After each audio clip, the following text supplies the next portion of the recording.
We tend to view history through a narrow lens of kings and grand treaties. We imagine leaders dictating progress from marble throne rooms. But the true story of humanity happened in the noise and grit of the daily grind. For thousands of years, survival was an exhausting labor. Our ancestors contended with toxic water, geography that isolated them for months at a time, and a terrifying cosmos that seemed to punish them through failed harvests and unexplained sickness. To find the moments where civilization actually progressed, we have to look at the tools used by ordinary people. 4 seemingly mundane artifacts reveal how we tainted the world: a clay pot, a meat pasty, a dream tablet, and a leather mailbag.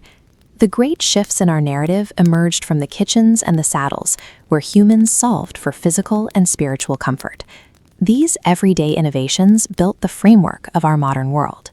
Inside the rough clay jars found across ancient Sumerian and Egyptian ruins, we find a thick, cloudy porridge.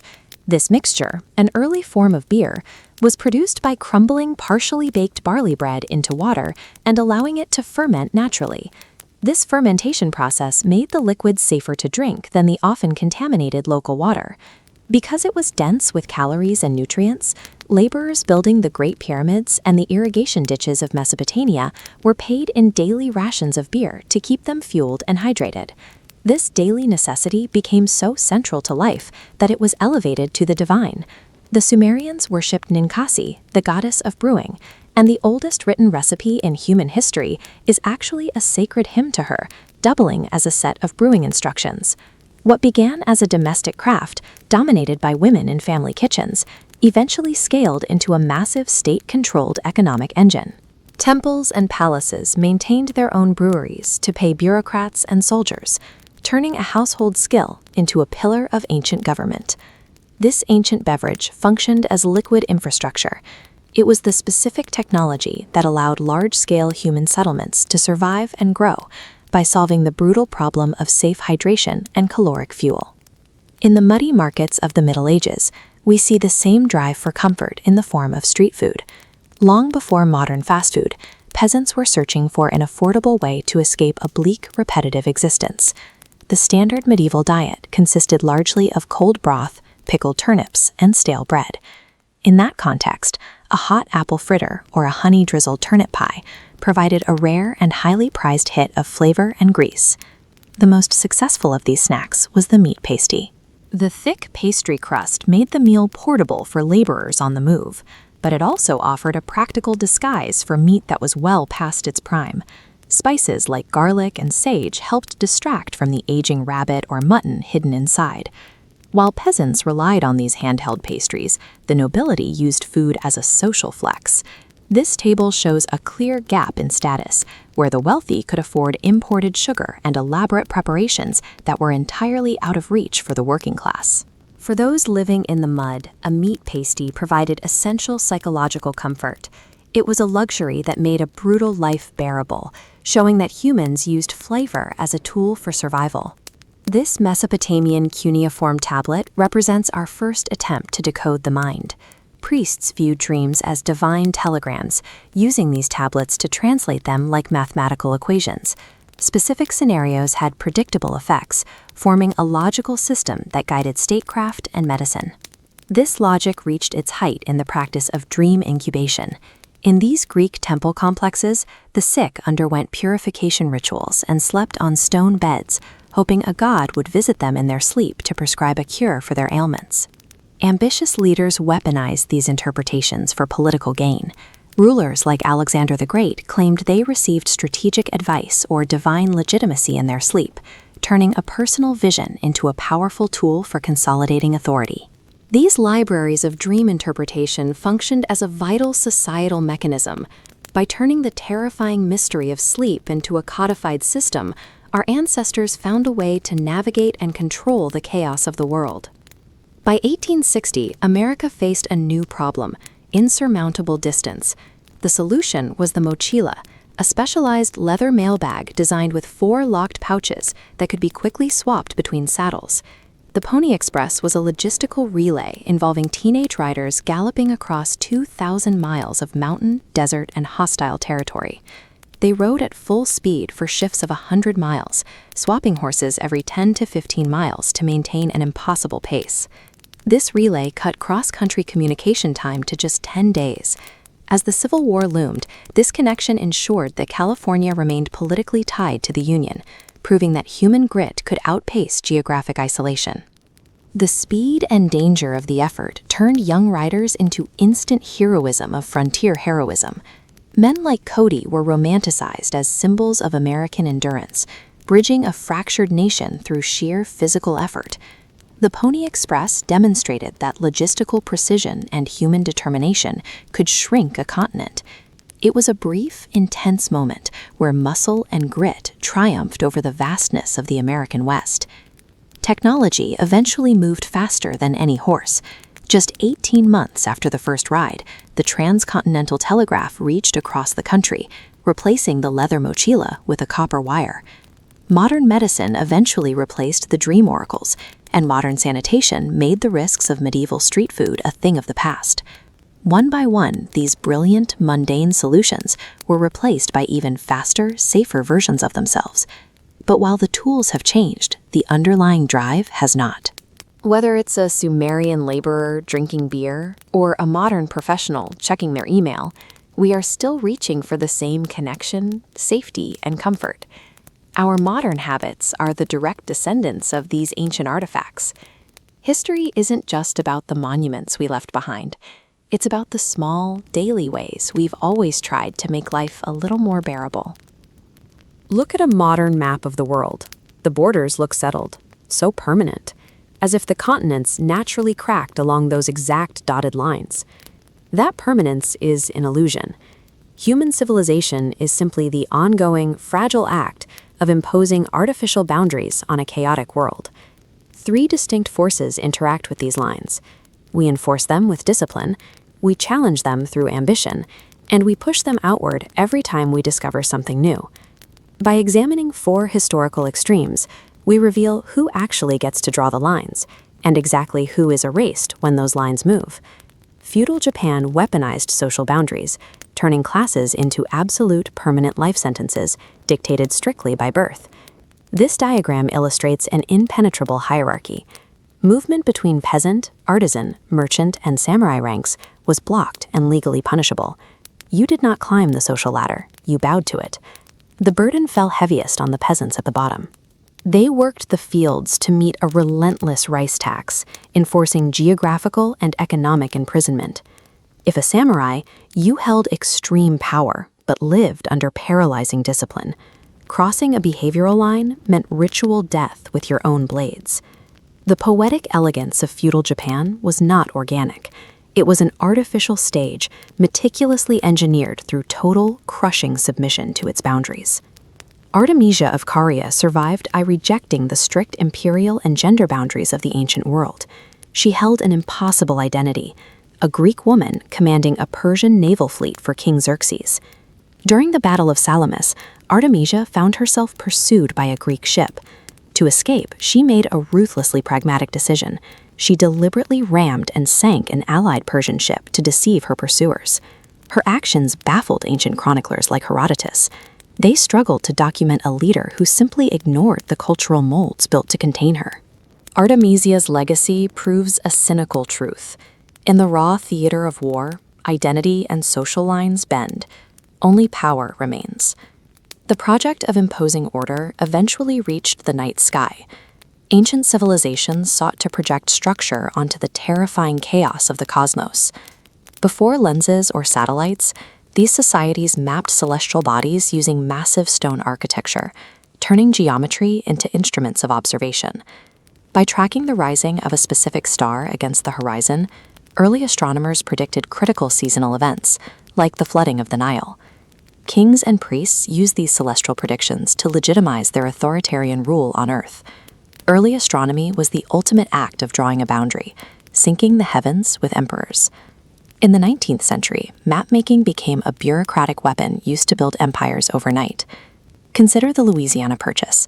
With a single signature, 2 politicians in Paris doubled the size of the United States. To the American government, this new boundary was a theoretical blank canvas, ripe for exploration. Look at this historical map. The stroke of that pen erased the boundaries of over 50 sovereign indigenous nations who already occupied the land.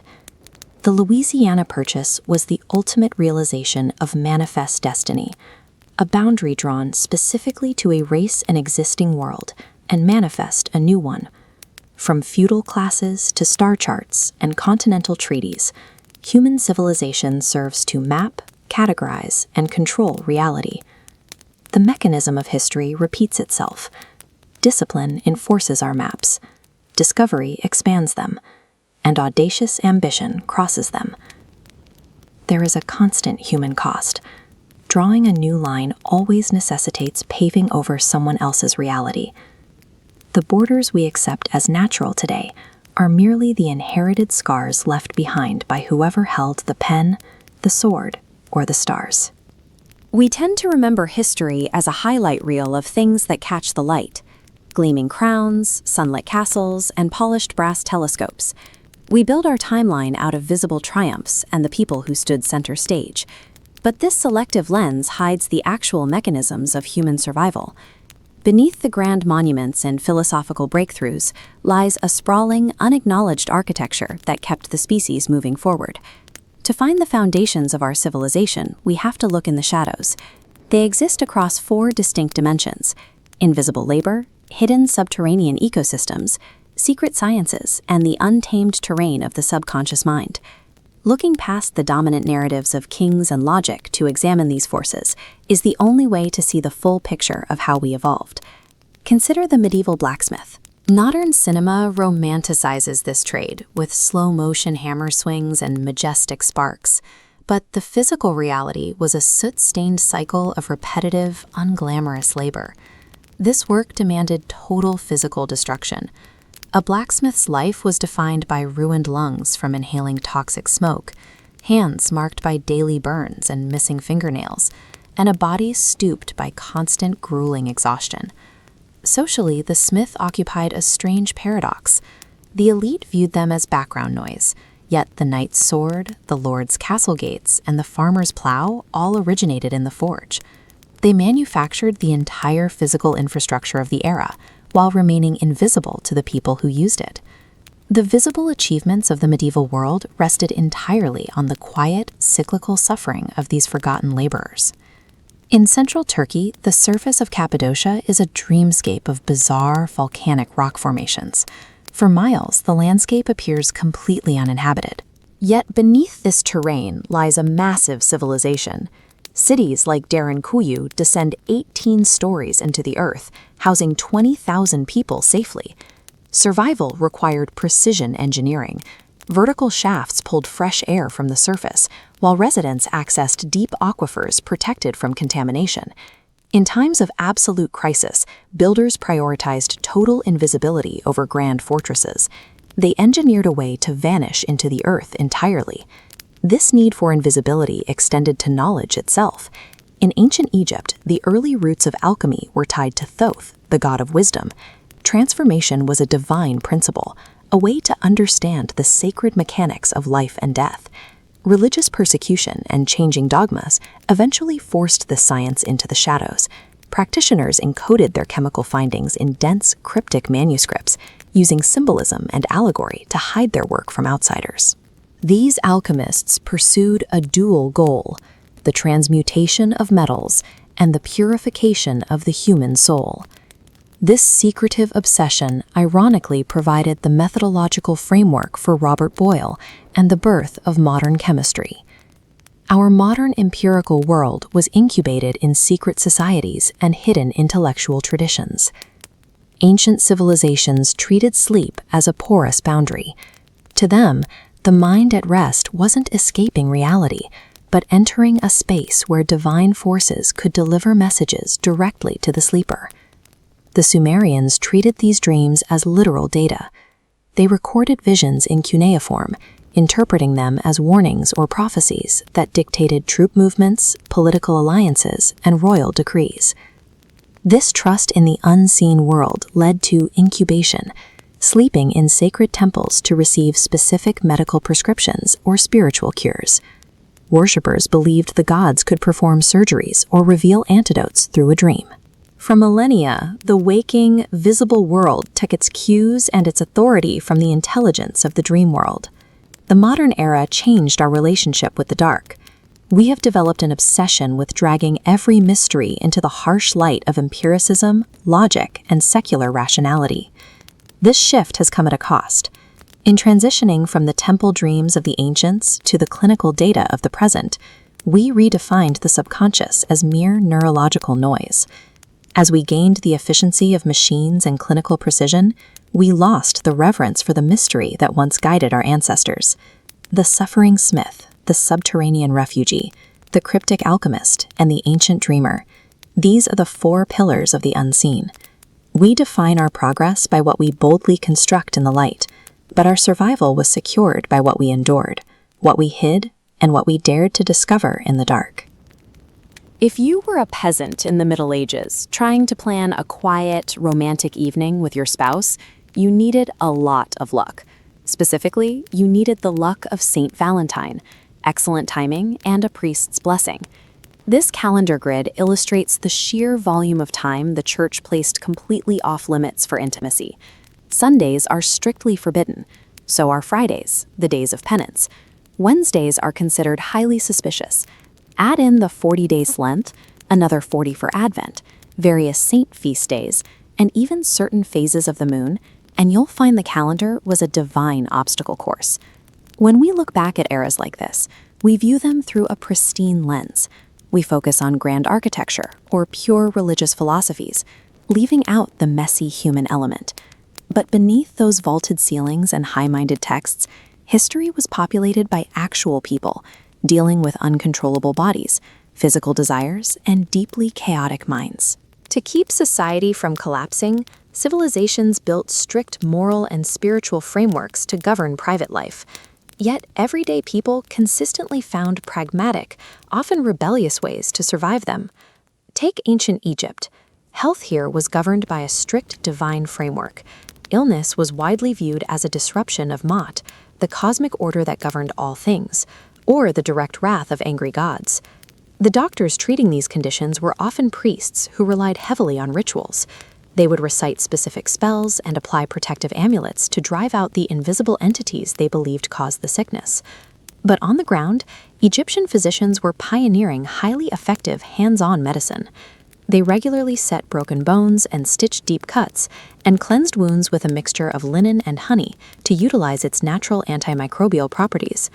The Edwin Smith Papyrus provides concrete proof of a clinical medical system completely separate from magic. The methodical columns of black and red ink outline a highly logical triage system, sorting traumatic injuries into treatable, uncertain, and hopeless cases.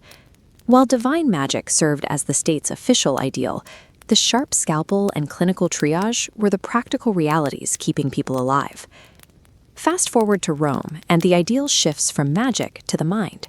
Stoicism became the ultimate philosophical standard, a rigorous framework demanding perfect inner peace, virtue, and absolute emotional detachment from the chaos of the world. The Roman Emperor Marcus Aurelius is the most famous champion of this mindset. He managed to remain mentally anchored, ruling the known world while his empire actively fractured at the edges. But that quiet mental armor stands in sharp contrast to the loud, naked reality of everyday Roman life. The public bathhouse. These were overwhelming communal spaces where thousands of people gathered daily. These massive structures were powered by a hidden marvel of thermal engineering called the hypocast. Beneath the floors, slaves stoked roaring furnaces, pushing hot air up through wall flues to heat the rooms without suffocating the bathers in smoke. The bathing process was an intense sensory experience. Romans moved from warm rooms to blistering steam chambers before plunging into cold pools. They had their skin physically scraped of dirt using a curved bronze tool called a strigil. Despite the Stoic ideal of quiet detachment, these baths functioned as the city's unfiltered democratic hubs. They were buzzing, open-air broadcast centers where citizens gossiped, politicians schemed, and merchants illegally gambled in the steam. Rome survived by balancing the strict mental discipline of its elite philosophy with the chaotic, necessary social venting found in the bathhouse. Centuries later, in medieval Europe, a new ideal took hold: the church's uncompromising control over the physical body. Intimacy was strictly viewed as a joyless tool for reproduction, with nearly everything else deemed sinful. The reality of peasant life made these rules physically impossible to follow. Most people lived in tiny, single-room stone homes, shared by entire families, aging relatives, and livestock. Privacy simply did not exist. Among the nobility, the rules were even tighter. Virginity was verified and treated as a rigid legal and financial contract. Marriages were formal, highly supervised business deals designed to secure land and avoid feuds. You might assume this extreme control led to the use of chastity belts, but there is no solid historical evidence they were ever widely used.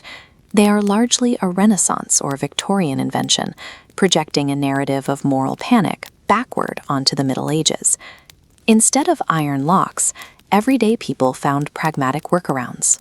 Couples engaged in secret, informal engagements, went on dates behind the barn, and towns operated tax-paying brothels to practically maintain social order. Human desire consistently outmaneuvered strict religious doctrine. The public would politely nod at the priest's rules on Sunday, then return to their messy, practical lives by Monday morning. Whether we are looking at the rituals of an Egyptian temple, the steam of a Roman bathhouse, or the strict calendars of a medieval parish, historical institutions worked incredibly hard to regulate the human body and mind. These rigid frameworks were not useless. They provided much-needed structure, community, and comfort in a terrifyingly unpredictable world. Ultimately, human beings are inherently adaptable. We will always find a way to bend rigid rules to survive the reality of our immediate environment. We may have swapped out ancient papyrus and medieval church calendars for wellness apps and modern medicine, but that core tension remains exactly the same. We are still messy humans, doing our absolute best to bridge the gap between perfect ideals and our highly complicated reality. Walk through a medieval village at dawn. Imagine you've put on a soft velvet tunic, carved off a slice of roasted beef for breakfast, and stepped into the morning light to begin your day. By medieval standards, you are a criminal. Your morning routine has violated state fashion laws and religious dietary restrictions, potentially earning you a heavy fine, public shaming, or a stay in a dungeon. Class was state policy. Under sumptuary laws, fabrics like velvet and colors like bright purple were restricted to the nobility. If a peasant could dress like a duke, the authorities feared the rigid social hierarchy would collapse entirely. Even your breakfast was regulated. The church mandated meatless Fridays and dozens of fasting days to solve a brutal practical problem. Cows pulled plows and provided milk. If a hungry population slaughtered their livestock before winter, the agricultural system would fail. The bell tower functioned as an overbearing parent, owning your time. It rang to dictate when to wake, when to pray, when to eat, and when to stop working. The curfew bell required you to extinguish your hearth at night. In a town made of wood and straw, a single clumsy move with a candle could turn the entire settlement into a bonfire before midnight. Medieval life was balanced on a razor's edge. Because one bad harvest brought famine and one loose spark destroyed a town, individual freedom was a luxury no one could afford. These extreme survival measures extended beyond the village gate and into the most intimate parts of human life, defining the structure of the family. For the ancient Illyrian tribes of the Balkans, marriage was a geopolitical contract. Elders negotiated unions to secure land rights and military defense, leaving no room for romantic love. This alliance was physical and economic. A bride entered a new clan carrying her dowry, livestock, tools, and dense metal jewelry, like this bronze band and ornate brooch. These assets tied rival families together in a mutual investment. To seal the bond, the tribes performed fertility rituals. They sacrificed animals near massive bonfires, spilling blood to beg the gods for healthy children and prosperous herds. Emotional autonomy was set aside for the clan. A single arranged marriage functioned as the machinery that kept hundreds of neighboring people from starving or entering a blood feud. Some tried to escape this rigid order entirely. When the Viking Eric the Red was banished from Iceland for a series of killings, he fled across the North Atlantic to seek land where no laws could touch him. He found a barren, glacier-covered rock. To attract land-hungry settlers to follow him, he used a piece of marketing genius, naming the frozen wasteland Greenland. The frontier reality was relentless. Without trees, settlers scavenged driftwood and stacked earth to build turf houses. Survival depended on communal labor. When men wove sheep's wool into a dense cloth, the colony's primary currency, traded for iron.